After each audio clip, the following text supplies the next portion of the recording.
What stopped you from committing suicide? Talking to a really cool dad of a friend of mine on the phone. Was after a breakup. Though about crashing my car. Was a 64 Pontiac Catalina built like a tank. Spencer knew something was going on and took the time to listen to me. So glad he was there at just the right time. Failed to fire condition of my firearm.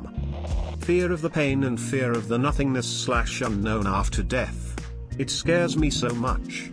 The thoughts of once I'm gone then I'm really gone, no conscience, no memories, no everything, kind of gives me shivers. Now I realized that I don't want to die, I just want to disappear for a while and turn off my feelings and intrusive thoughts.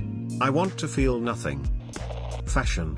I deadass thought I can't die in this outfit and stopped myself. Just got into a huge blow up with at the time my newly wife and I stormed out pissed as hell. I'd been through some stuff in the military and didn't really connect the dots till I saw a therapist, but I was just done. I was driving up the mountain where I live and there is a lookout spot and I was just gonna haul ass down the hill to that spot and plow through the guardrail, unbuckled, make it look like brakes failed. Just as I parked to turn around and get the sow on the road, my son called me, and when I picked up he just said, "Daddy, I miss you." I talked with him for 45 minutes and that was a big deal because he at the time would just give direct yes or no answers.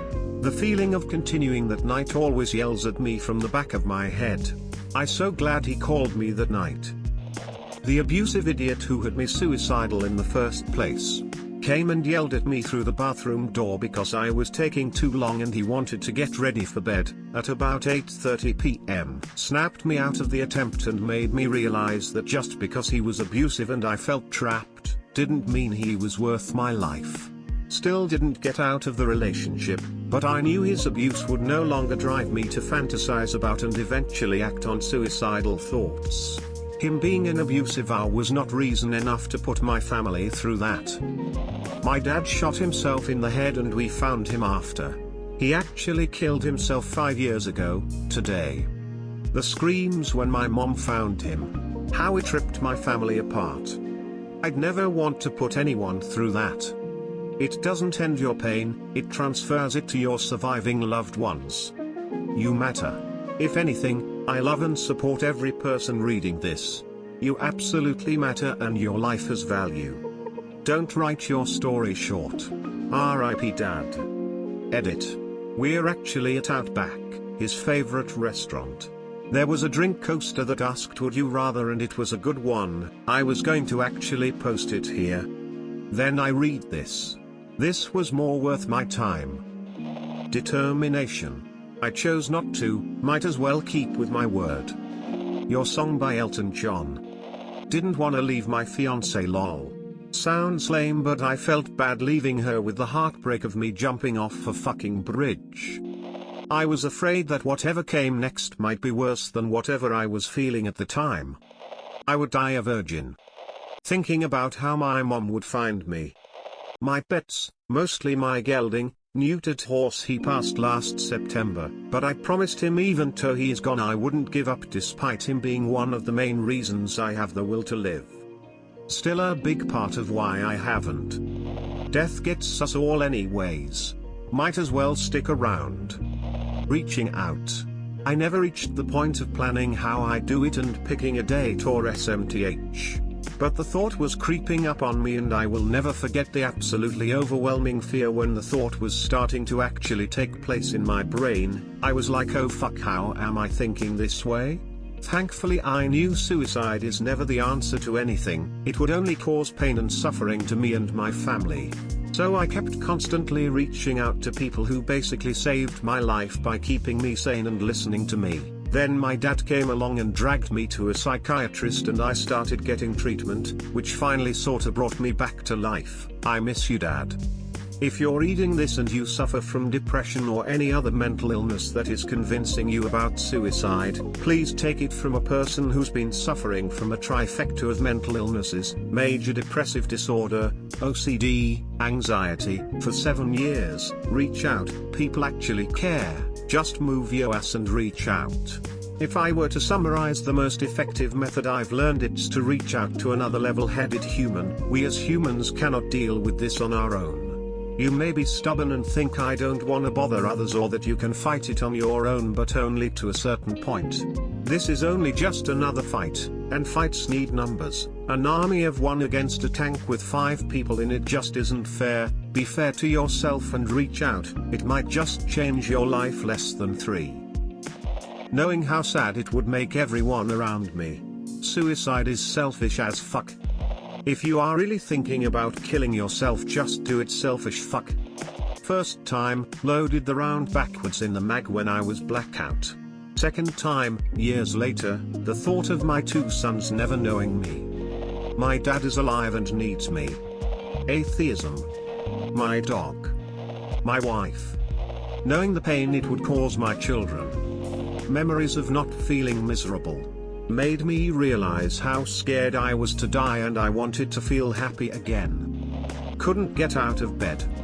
Curiosity, honestly. I don't think there's anything after death, so if I went through with it, killed myself, I wouldn't see how anything turned out. I'd just see nothing. Since I'm a terrible fortune teller, I couldn't possibly know what was going to happen in 10 years, a year, a month, or even a day. The choice was between nothing and something, maybe bad but maybe good. I picked something because to me that was easily more interesting than nothing. All I had to do was make it through the pain of that moment, which I heroically tackled with a cheeseburger and some whiskey. I'm not sure I was super suicidal at that moment, but I sure as hell had it in my mind way more than I do now. I was on a travel with my mom and his trash partner. I was crying on the room, and another person who was along for the trip told me something like, "Do not cry, we are here to have fun and enjoy ourselves, please don't cry." I'm pretty sure it was a short thing, but he was kind enough to break apart whatever overwhelming sadness I had at that point. I don't have too many other memories of this person. I can't remember why I was crying, but it was a gesture of kindness I will never forget. When I'm down, I often remember the selfless acts others had done for me and cry for how grateful I am to them, secretly. People in the world are often trash, but some people can be truly helpful to others in the most random or unexpected ways. I still don't have the best life, but knowing I matter to other people, and that I can be the one for even a single of my friends, or a random stranger somewhere, gives me hope for the future. I woke up. I had overdosed on about 150 pills. I didn't own a gun. And don't. The police showed up and I was hospitalized for months. My fiancé. Okay, I know it's cheesy. Basically, we met in middle school, got together the next year, and have been together ever since. He not only loved me, he taught me how to love myself. He's been the most amazing person on this planet and has saved my life without even knowing it. Before I met him, I had a box of razors that I was just waiting to use. After him, they were in the trash. I didn't need them anymore. He showed me that even though life might suck, I need to be here with him. I've had 2 uncles commit suicide. I saw what that did to their families. I didn't want to do that to my family. And my family would be left with almost no means to support themselves. I'm ex-military, you don't leave your team. LSD. I honestly don't know anymore. I'm unemployed and kinda broke. My friends live far away.